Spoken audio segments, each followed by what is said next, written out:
Rub our palms. Bring ourselves into the center. Just rub.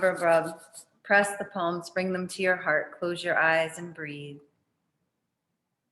Just slow down. Tune in. Tune into the sweetness of your breath. The flow of your breath with so much ease. See if you can dissolve. Just relax. Connect to that energy of ease, softness, love, freedom. Getting out of your senses, your physical senses, and into your inner senses. Activating your inner world. Becoming aware. Connect to the beautiful sun. See and feel the healing rays of the sun. Connect to the radiance, the health, the joy, the light, unconditional love. And draw that energy as you inhale into your heart center. Hold that light at the heart center, allow it to expand. And as you exhale, send the light through the crown of your head, clear out your space like a fountain. Inhaling the light of the sun directly into the heart. Hold the breath, the light at the heart center, allow it to expand. And exhale through the crown fountain. Inhaling the light of the sun directly into the heart. Hold the breath, the light at the heart center, expand it through your whole being, see it and feel it, and exhale through the crown fountain. Inhaling one more deep breath through the center of your being. Pull root lock, rub your palms, inhale a little more, hold it, rub. Cup the palms over your eyes and exhale. Feel that energy from your palms to your eyes, inhale. Hold, nourish yourself. And as you exhale, float the palms down, flutter those eyes open into your space, relaxed. Good. Hope everybody is feeling good. I love to see you guys and be with you guys on the Sunday evening and see what comes through, see what we're going to talk about. I have some idea. I think it's always good for these reminders, in the moment, pertinent reminders for us all, myself included, to put this information or this wisdom together so that it's some kind of practical application in our lives. And the practical application in our lives, as I always say, for what? Like, what are you doing? Always thinking about that. Like, what's my point? What am I doing all of this for? What am I doing my life for? What is my, not even just purpose, but like, what do I enjoy? What am I here for? This lifetime, this life experience. And so if you've been thinking about that, like I suggest that, I've been suggesting, let's think about it, then hopefully you've been coming to some conclusions or feeling some things coming through for you and just getting some clarity for yourself. And as I have been saying, all of this stuff is very broad. Like, we talk about it in all different ways. You hear it in all different ways, the same thing over and over again. That's how we get it. Repetition. We've been repeated into our programming, our limited self, our limited world. So we need to repeat and to undo, in a way, or rewrite, overwrite the program into what we choose, our chosen way of being, our chosen program. So again, just gathering those pieces together as an overarching sort of theme about how this life experience, how this reality is operating. And hopefully you're catching it, starting to catch it. It's a process, it's an unfolding. It doesn't generally happen with the snap of a finger, because there's a lot of things that we have to look at, a lot of things that come up, a lot of things that we are unconscious about. And like I've said, we're very unaware. We're really asleep, like we're really unaware of so many things. And again, we've been conditioned our whole life, or we've watched our whole life how most of the people around us, I would say, maybe you have a different experience, but most of the people around us that we've watched, that we've grown up with, I don't think many of us have the model or the representation of people taking 100% responsibility for themselves. We've grown up with a lot of victim mindset. And that may be a strong way to say it, victim mindset, because it can show up very subtly. You know, there's also a very subtle way to be a victim and feel like a victim within ourselves, meaning something, I mean it in the way of something out there is doing something to me, or someone out there is doing something to me, and I don't have any control over that. And that's not fair. Like I've been done wrong in some kind of way, which, hey, on some kind of consciousness and some level of consciousness, that's the truth. That could be the truth for you in that level of consciousness, in that way of processing or viewing the situation. So what I've been sitting with and what I've been doing or reading and listening to is a reminder on how to connect the dots. Like I keep saying, we're unaware, and then things happen and they seem to be not connected. Like it's something that we don't know is connected. Everything is connected. And so we don't connect the dots of the things that are happening in our lives.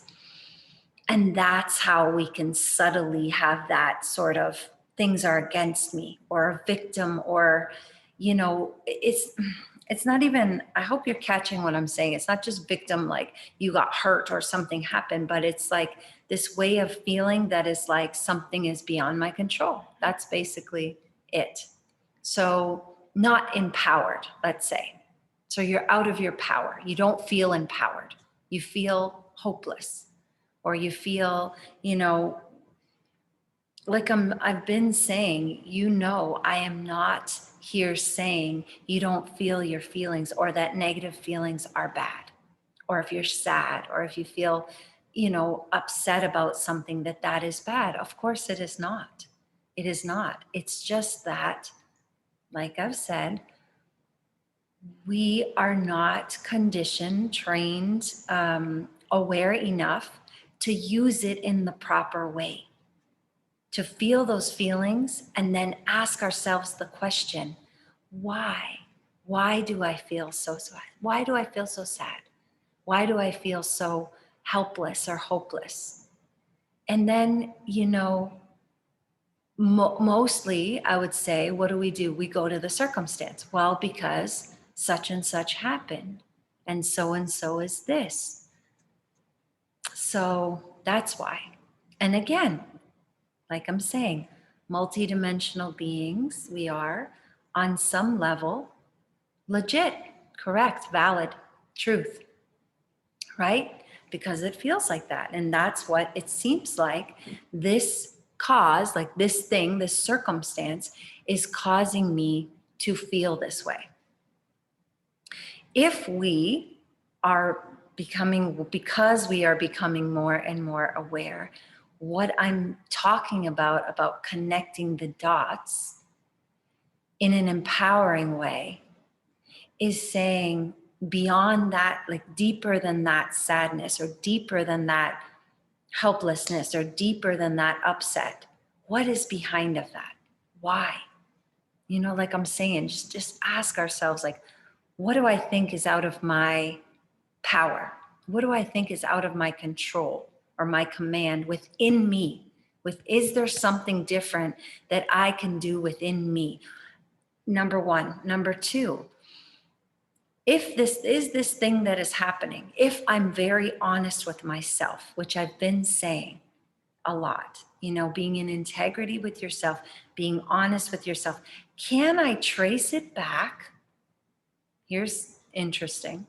Can I trace this back to something within me that I've been thinking or feeling for a prolonged period of time on this person, about this situation, about this circumstance?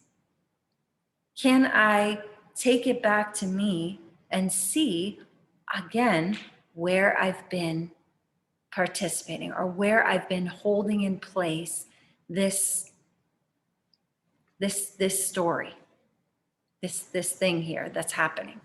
Or maybe you haven't been holding what's happening, but you can trace back and see how your prolonged or over time or years or whatever it is, thoughts and feelings about someone or something has added up to this result.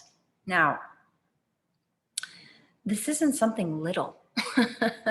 This isn't like I'm saying baby work, like kindergarten. You're graduating. This is deeper because it is a way to unravel and demystify your experiences, especially the experiences that are bothering you. And isn't that what you might want in this world? But every time we're sort of stuck there with our emotions and upset or reacting, which again, listen, we all react, have your reaction, but it's the after part that I'm saying. If you want to clean it up, if you want to shift something, if you want to do something differently, that's what I've been listening to and reading again, because I really love this fourth dimensional thinking. Meaning, again, there's a limited mind, there's a limited being that we have that is not bad. It is the three-dimensional being, or in this crystallized physical world. And how do we interpret and see this world? Through our senses. Now, are the senses completely accurate? That's a good question. I mean, just sight alone, you maybe already know that it has been shown, we know that the eyes, our vision, our however you want to say it, we only see 10% of the light spectrum. I've said this before, like just those things right there. What's happening in the other 90%? Not 50% we see, not 75% we see, not even 90% we see 10%. That's a lot going on that we don't see. So I'm just saying, I'm not saying anything like negative about that. I'm just saying, think about it. Open yourself up a little bit to say, maybe the way that I'm interpreting this world is not entirely accurate. Or it's not the whole picture, let's say it's not the whole picture.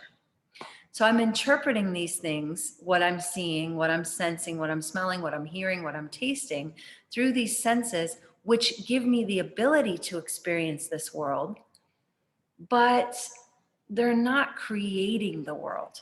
Like this, my senses are just the way that I interpret it. And I'm using these senses to judge how this world is, instead of what we've been asked to do in the wisdom teachings and the divine spiritual wisdom is, like I've said, close off your senses and go within and activate your inner senses, because what you're going to experience in the external material world first is experienced in your internal world. And we just aren't that adept. We're not that well trained. That's it.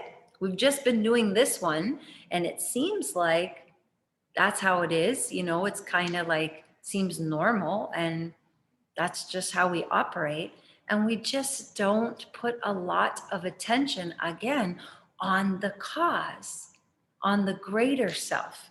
So on the limited self, we interpret through the senses, we take it as fact, like that's it. That's the only possibility. That's the way it is. I saw it, done. And so that's the little three-dimensional self. The greater dimensional self, in this case, this fourth dimensional self, is the greater self that knows that it's not just this one thing that I'm experiencing, or this one room, or this one moment in time that I'm experiencing that exists in this space right now. It is all, everything I've ever experienced is what is making up this moment right now. Everything from the past, everything from the future is what is in this available and in this now moment in my greater dimensional self. This is why I'm saying this.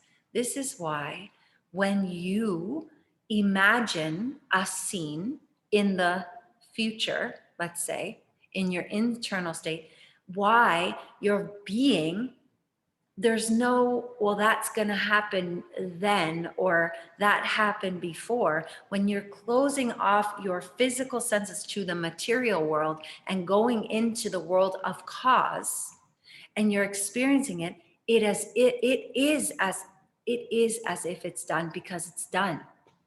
So if you can convince yourself, this limited self, to abandon itself, like just give it a break for a minute.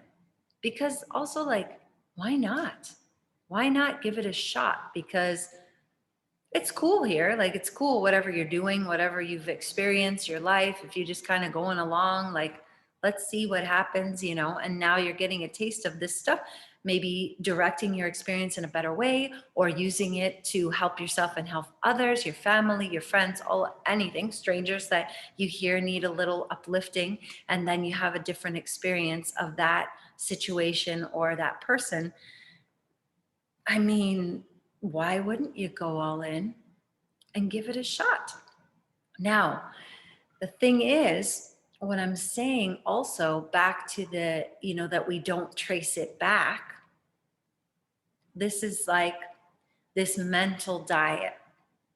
Basically, if you decide on an assumption, whether that's, let me suggest first, your state of being, like a new state of being, or one that you're doing now and you really like it. But thinking about that, the lecture that I was listening to, or the lesson that I was listening to, is feast on that morning, noon, and night.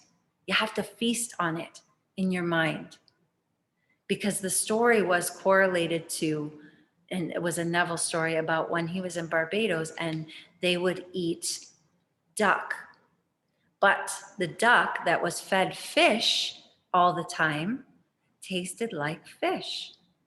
So if you wanted to eat good tasting duck, you had to feed the duck buttermilk, bread, all these sweet things, he said, that they would have to start from 2 to 3 weeks out or something. You can't just start, like he was saying, you can't just feed the duck those things, fish in the morning and then the buttermilk and bread and all that in the afternoon and expect to have a sweet tasting meat. It's not going to happen. So it's the same thing. Think about it.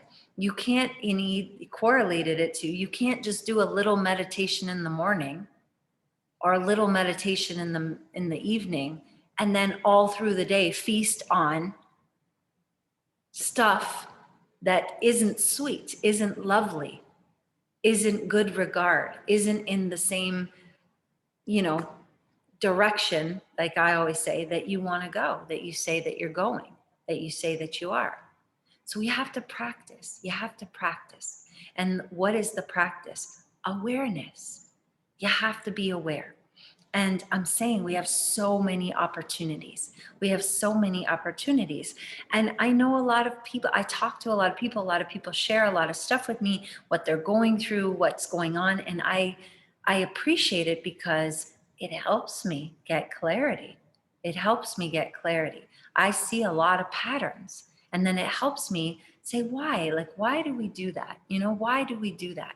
Why do we get caught out there? Why do we still, fester and allow those emotions to take us or drown us and keep us there for quite some time? What is that? And like I've said before, it's not a newsflash. You don't think you're the operant power. You don't think you're the operant power. That's the first thing. You just don't trust. Maybe don't trust yourself. Maybe you haven't, spent enough time, like I'm saying, feasting on what it is you say you are, what you want. Persistence, checking those reactions, checking the stuff you're consuming. Like I've said, what are you consuming? And then I'm saying, tracing the stuff back. People don't, that's my specialty. That's what I'm seeing. I hear a bunch of stuff and I'm like, you don't get that this equals this, because it's a different thing. Like you're consuming this, or you like this. Like, say the person likes horror movies or something. This is an example. And the horror movies or whatever. And then over here, it's like arguments with this person.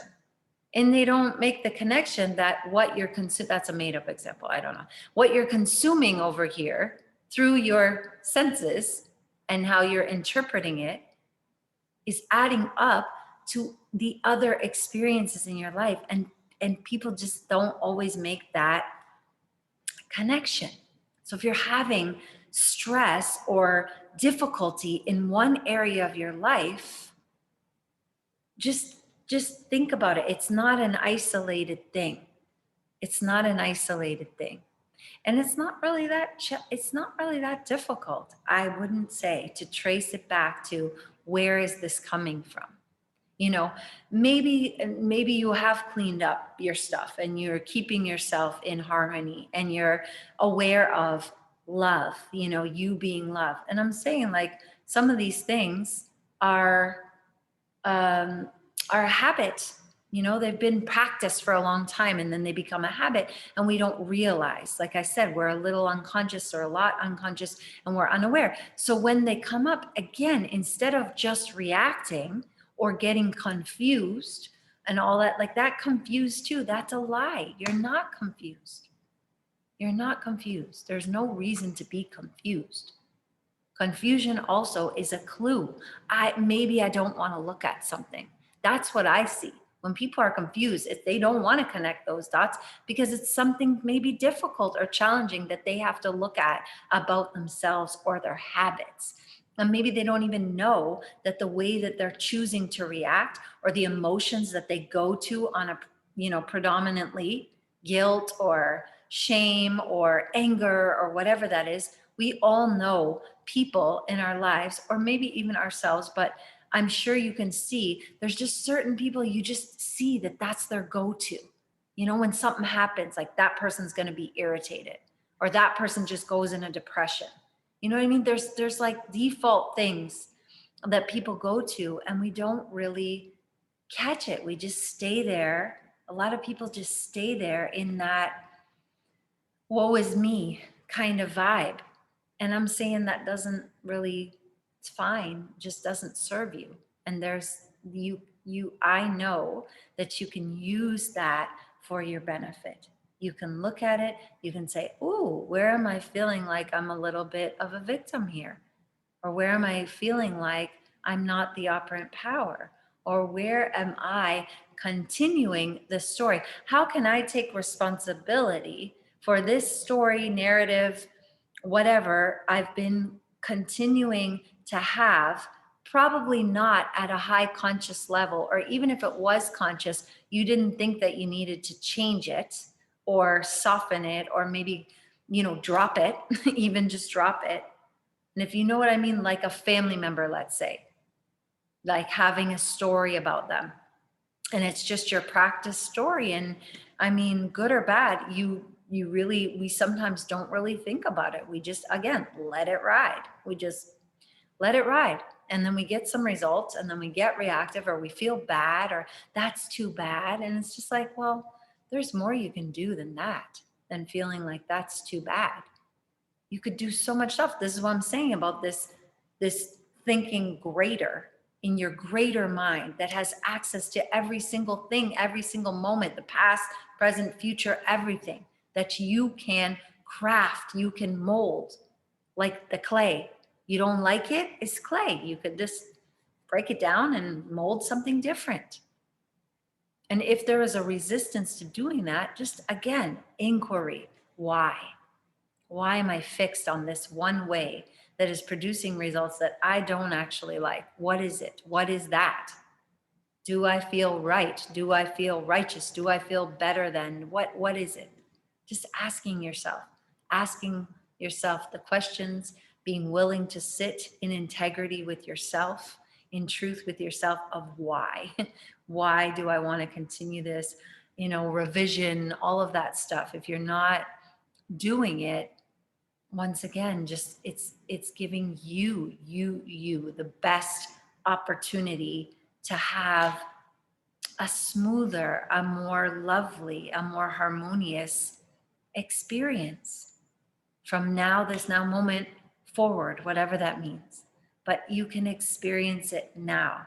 That's why I'm been saying and harping on it, is if anything is coming up in your mind or anything is happening, there's so many places that you can go to, memories or stories, past stories, practice stories, and just soften them, shift them, bring the love.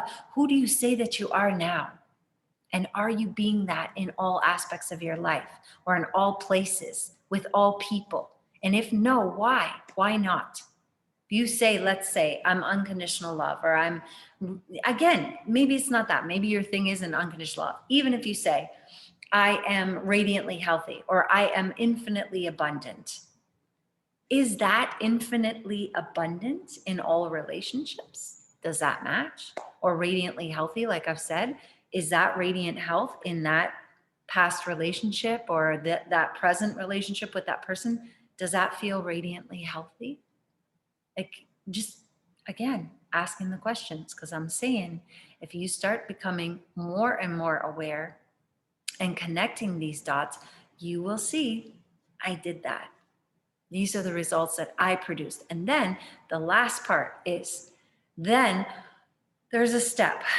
I may have said it before, but when most people get this and they start to say, like, I did do that, then there's a little piece right there where some people could use that part too to be sad, to be sad at themselves, or to be like, feel bad, like I shouldn't have done that, or I should have known better, or some little weird, like, it's not weird, we do it, but like this other way to get down on yourself, especially in relationships. I've seen, if somebody is getting a certain result and didn't clean up the stuff, didn't clean up the story, continued, and then are getting a certain result and are sad about it, and then have this awareness, trace it back to themselves and say, I did that.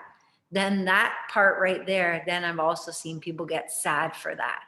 And I'm saying, once again, that's a habit, that's a pattern, and you can shift it. That is your opportunity. That if you don't like the result, nothing is final. You're multidimensional. You have access to anything at any time to shift it. It is just your belief that is your limitation. That's it.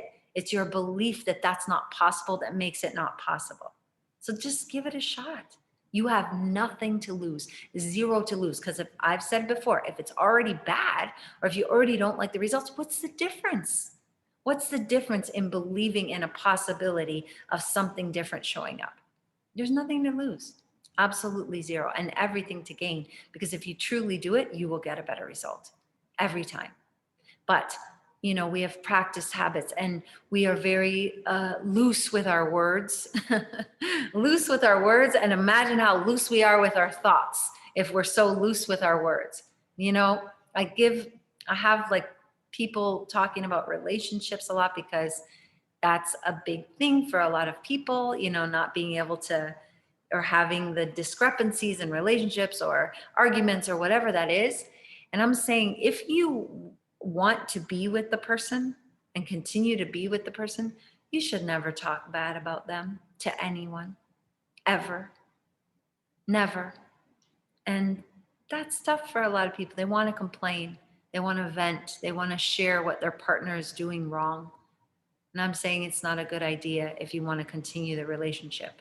If you want to talk about the person, you could talk about it in a very safe, like someone like me, a very safe space that the person is not going to in any way give any energy to your complaining or your, or judging the person that you're right and they're wrong.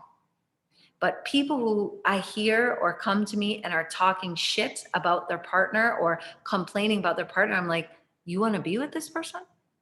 You want to wake up again tomorrow and be with them? And this is how you're talking?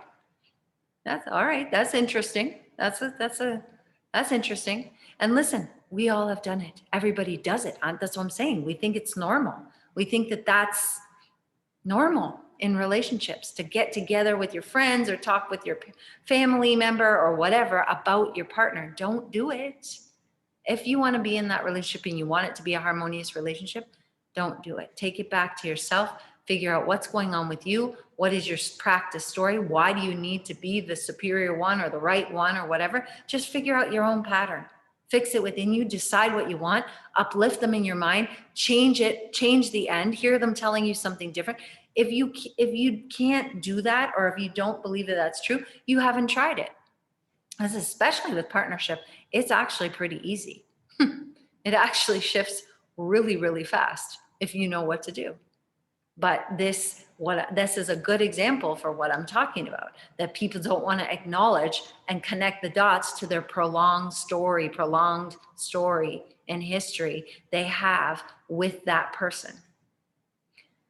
So I don't know where that came from. Maybe someone needs to hear that, but I think we all need to hear that, because it's like a normal thing to do here. Talk about, our partner in not always lovely ways. And if we were taught that that's not something you really want to do, if you want to continue the partnership, you find a way to realize that this is my concept of myself and my patterns being made manifest in a person, in a partnership, for me to grow. My partnership is for me to grow, not for me to point the finger and make someone else the bad guy, or, the one that doesn't know as much, or whatever that is. Thank you. Yeah. It's really helped me a lot, and it's helped the people that I tell this as well. I mean, it's a hard pill for a lot of people to swallow, and I understand, but also I don't, because what's your point? Again, what do you want? You want a harmonious relationship? There's a recipe for that. It doesn't include talking shit. Oh, surprise. It doesn't include talking negatively about your partner, okay? That's what I mean by talking shit. I think complaining. It doesn't include complaining. There's a way to get clarity. This is what I'm trying to say. It doesn't mean you can't talk about anything and sit there and wither and get all angry and stuff. No. It just means that there's a way to get clarity for yourself that doesn't involve complaining or talking badly about someone else. And I've been saying it not just on your partner, but on every single person in your life, every single person you encounter in this world. If you could learn to, like I said, process it yourself and tune into love and uplift the whole thing, you make your world and your experience better. Like it can't not be good if you are loving, always loving. And again, that doesn't mean that you just eat it or you just lay down like a doormat. That is not what it means at all. I am not a doormat, but I also know how to transform things to love, and to find the love, and to take the responsibility back to myself, transform it, uplift it, and I feel better, and I get more harmonious results with everybody. Like I'm saying, it doesn't just affect one part, it goes across the whole thing. Every single encounter you have. Wouldn't that be lovely? It is lovely. You should try it. Okay. That's it for that. Let's breathe a little bit, because again, like Neville said, you can't just do a little meditation in the morning, a little meditation in the evening, and then talk, and again, this stuff too, It's not just to hear it all the time. You have to apply it.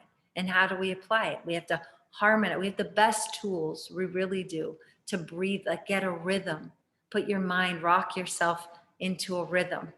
And then close off your senses, go into the unlimited mind and practice. Get in a state of being, have a scene, you hear someone saying, you say, I'm so happy for you. I'm so happy for you.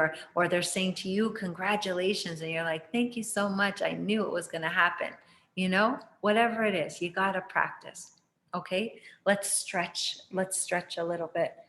This is a good one. Looking straight ahead, smile, nervous system relaxes. Inhale deep into the chest, hold the breath. Inhale a little bit more, a little bit more, a little bit more. Stretch in all directions more. One more, one more. Hold. Now squeeze root lock, pull it up, activate yourself, taking that lower energy, bringing it up into the brain, and exhale, relief, relax. Feel the relief. Memorize the feeling. Inhale into the chest. Hold the breath. Inhale a little bit more. Expanding more. Stretch yourself more. Try to relax your shoulders. Open your heart more. A little bit more in all directions. One more, one more, one more. Hold. Now squeeze it up. Smile, but squeeze everything up through the center. Activate yourself like your lightning bolt in your pineal gland. Your brain lit up. Exhale gracefully. Relax. Feel the waves of relief. Even if you don't feel it, just imagine that you do. Relief. Your body is relaxed. Inhale deep into the chest. Hold the breath. Inhale a little bit more. A little bit more. A little bit more. A little bit more. More light. Soften. More light. Expand a little bit more. More light, more light. Now hold. Now relax those shoulders, open the heart, smile, close your eyes, squeeze it up, activate yourself. See that light in your brain. And exhale, relief, relax, dissolve. Feel the waves of satisfaction, of joy, of ease. Breathe and relax.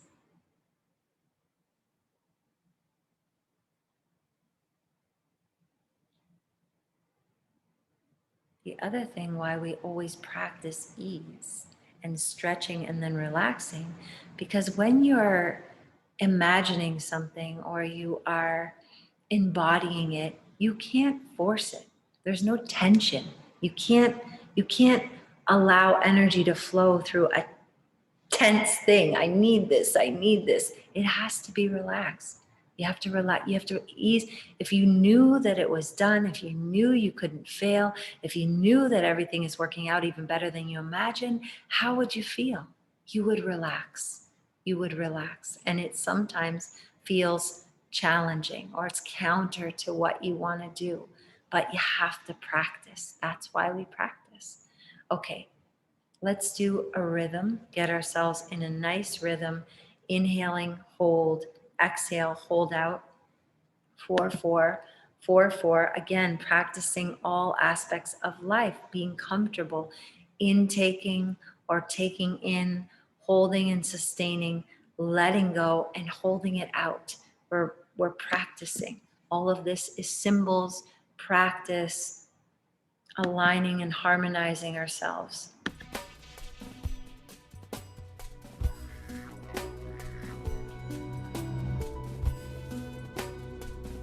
Let's use Gyan Mudra, so just that. Ready? Inhale, inhale, inhale, inhale, hold.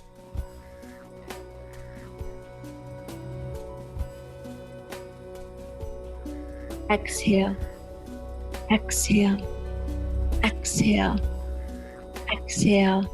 Hold it out. You're going to go on your own. Inhale.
Inhale deeply.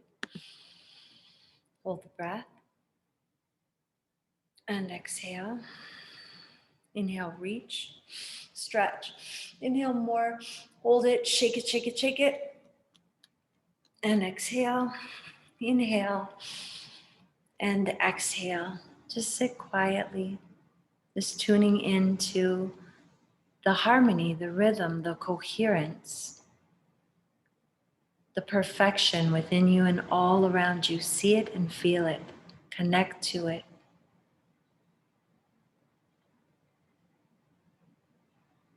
Just decide.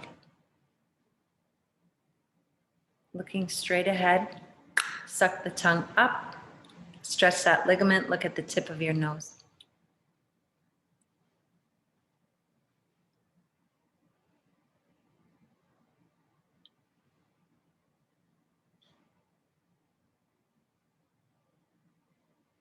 When you're done, click it off.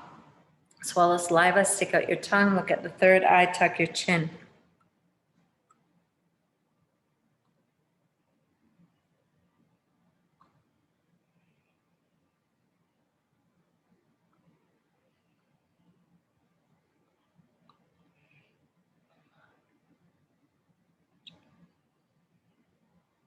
Coming back to center, looking over the left shoulder, relax, eyes open, open focus, focus on the space all around you in all directions. Not allowing your mind or your limited mind to put labels on anything, keeping yourself open.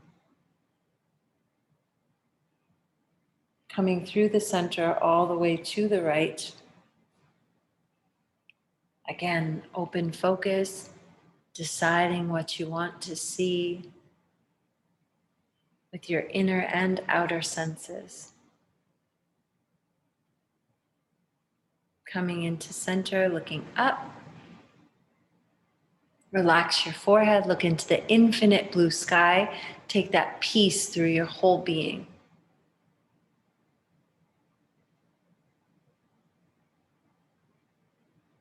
Come through the center, tuck your chin as tightly as you can, drinking the light in through the nape of your neck into your brain.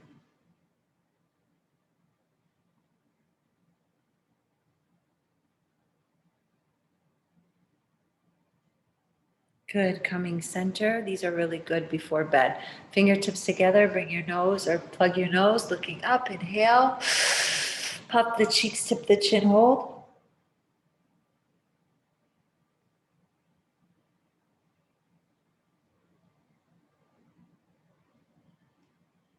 And center, exhale. One time reset, thumbs inside the ears.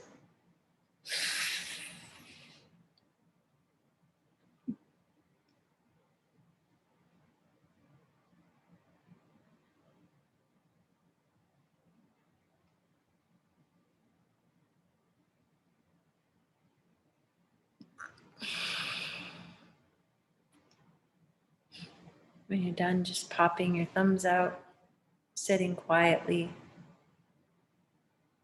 Feel that relaxation from the top of your head to the tips of your toes, like liquid golden light. Just soothing and smoothing out anything that needs to be soothed or smoothed. Rub your palms, inhale and exhale. Bring the wrists together, bring them in front of your throat, connecting to your word, knowing that you're creating through the power of your word, harmonizing your speech. Let's do Zo 3 times. Inhale to begin.